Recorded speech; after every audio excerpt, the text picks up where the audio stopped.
이재명 정부가 민생지원금을 전 국민에게 뿌리겠다 이렇게 선언을 했잖아요. 그런데 차등해서 뿌립니다. 상위 10%에게는 15만 원을 준다고 했어요. 이게 엄청난 불만을 야기시키고 있습니다. 실질적으로 보시면 여러분 상위 10% 512만 명에게는 15만 원 준다는 거예요. 일반 국민에게 4,296만 명에게는 25만 원을 주고요. 그리고 차상위 계층 38만 명에게는 40만 원, 기초수급자에게는 50만 원을 준다고 했거든요. 사실상 전 국민에게 돈을 뿌리는 거죠. 그런데 상위 10%는요. 불만이 극도로 폭발하고 있다. 저는 그렇게 생각을 합니다. 왜 그렇게 극도로 불만이 올라가느냐.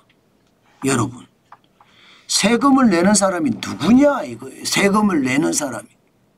지금 상위 10%가 근로소득세를 보면 전체 72%를 상위 10% 근로자가 낸다 이거예요. 근로소득세 총액이 2023년 기준으로 59조 7,800억 원이거든요.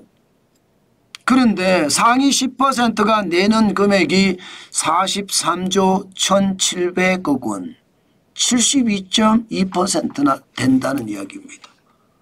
세금은 세금대로 다 내는데 왜 우리는 차별하냐 이거죠. 게다가 더 놀라운 사실은요. 종합소득세로 가잖아요. 그러면 종합소득세 상위 10%의 부담액은 51조 5,100억 원입니다. 그런데 상위 10%가 납부하는 종합소득세액은 43조 6,800억 원, 84.8%예요. 결국 말입니다. 결국 근로소득세를 많이 내는 사람 또 종합소득세를 많이 내는 사람은 15만 원밖에 못 받는다는 이야기예요. 15만 원을 받고 못 받고가 사실 문제가 아니라 왜 차별하냐. 왜 차별하냐. 일은 더 많이 하는데. 여러분 근로소득세를 많이 내는 사람 종합소득세를 많이 내는 사람 이런 사람들은 대부분 보면요. 밤새워서 일합니다. 새벽같이 나가서 말입니다. 밤늦게까지 하루에 10시간, 12시간, 14시간, 18시간까지 일하는 사람이 천재예요. 진짜 죽도록 해서 버는 거예요. 안 그래도 세금 내는 것도 억울한데 받는 것도 차별한다? 그러니까 이거는 자유민주주의가 아니다 이거예요. 자유민주주의와 시장경제라면 많이 내는 사람들이 많이 받는 게 정상이거든요. 물론 말입니다. 정부의 정책이라는 게 부의 균형이라고 해서 많이 받는 사람들에게 세금을 받아서 실제 나라 경제를 집행하는 것은 맞아요. 그렇지만 정부가 주는 것은 평등해야 될 거 아니에요. 그만큼 말입니다. 아니 세금은 뭐 가렴 주구라고 이야기할 만큼 수탈해서 가는데 주는 것은 차별해서 준다. 그러니 512만 명의 상위 10%의 사람들은 분노할 수밖에 없죠. 게다가 앞으로 말입니다. 계속해서 이렇게 돈을 뿌리잖아요. 이게 끝이 아닐 겁니다. 지역화폐로 뿌리고 빚 탕감해서 뿌리고 돈을 계속 뿌리면 재정은 어떻게 될까요? 재정은 박살날 거 아니에요. 국가 채무는 2025년 현재 이대로 갔을 때 1300조 6천억까지 한나라 국민이 생산하는 총액 국내 총생산 GDP 대비해서요 49%나 됩니다. 이게 많아지면 많아질수록 또 세금 올릴 거 아니에요. 세금.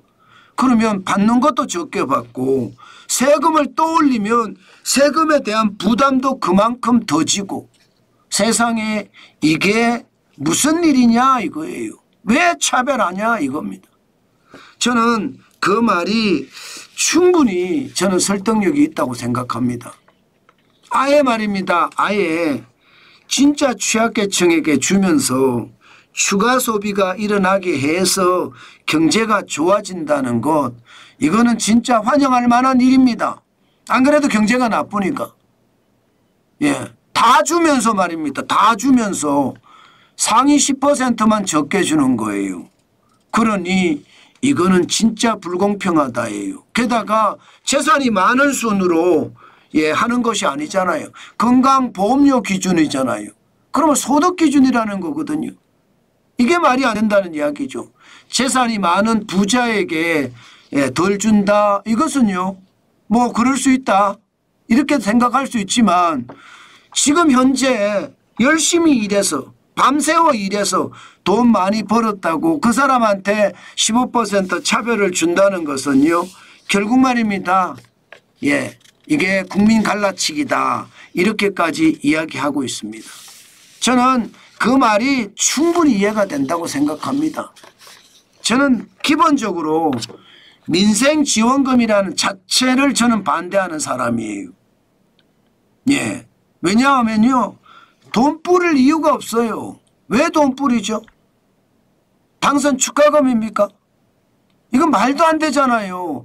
이렇게 돈을 뿌리면 나라 꼴이 어떻게 되겠습니까? 나라 꼴이. 여러분 가정에서도요.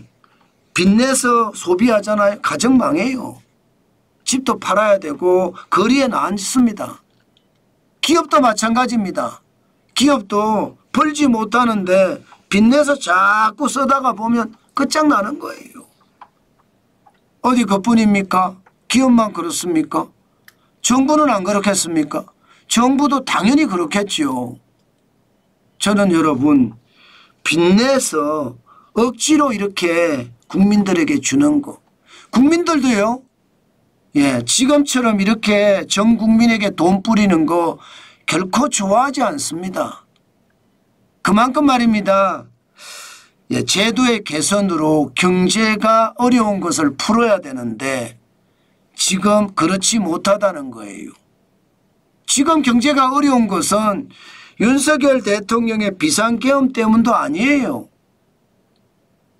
진짜 경제가 어려운 것은 문재인 정부 때 최저임금을 엄청나게 올려놨고요.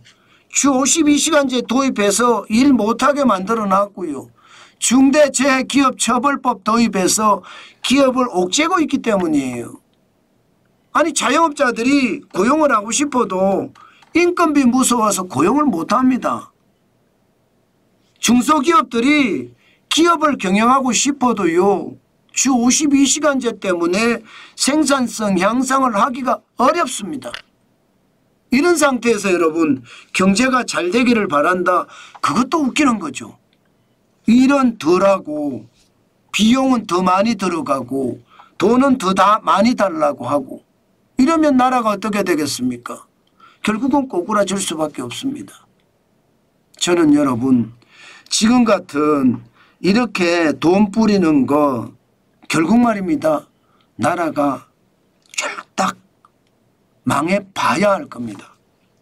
저는 진짜 충격적인 게 한번 쫄딱 망하고 나면 다시 회복 못합니다.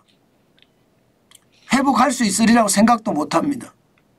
그 정도로 지금 돈 뿌리는 게 두렵습니다. 그리스가 똑같이 이랬거든요. 그래서 그리스가 망했잖아요. 그나마 지금 미초타키스 총리가 살리려고 굉장히 노력하고 있는 거. 고통이 얼마나 큽니까? 우리 경제가 그렇게 안 된다고요. 저는 그렇게 각오도 남습니다. 그만큼 말입니다. 돈 뿌리면 저는 그걸로 끝장이라고 봅니다. 여러분 민생지원금 그 자체가 경제 부담을 준다. 저는 그렇게 생각합니다. 지금 당장 경제에 부담을 주지는 않겠지요. 그러나 돈을 뿌렸는데도 경제가 살아나지 못해요. 그러면 나라 부채만 계속 쌓여가거든요. 나라 부채가 쌓이면 국가 신용평가 기관들이 신용 등급을 강등할 수 있습니다. 그때 부채는요 폭발할 겁니다. 그러면 대한민국 경제도 멸망한다는 이야기가 나올 수도 있습니다. 그만큼요 부채 폭발은 위험하다는 거예요. 외부의 충격으로부터 우리 경제가 어려워지면 그 외부의 충격을 걷어내면 경제는 V자 반등하는 게 일반적이거든요. 그런데 내부의 충격, 예를 들어 부채 폭발이 한다는 것, 저는 이것이 경제를 때릴 때는 회복하기가 굉장히 어려울 거라 봅니다. V자 반등이 아니라 I자로 폭망할 수도 있다는 거. 다시 한번 말씀 올립니다. 경제에 어떤 선순환이 잘 가려고 하면요. 진짜 경제가 좋아져야 정상인데 지금은 진짜 어렵다. 저는 그 생각을 많이 합니다. 돈 푸는 거 결코 좋은 게 아닙니다. 그게 우리 경제를 망칠 수 있다는 거 다시 한번 여러분들에게 말씀 올립니다.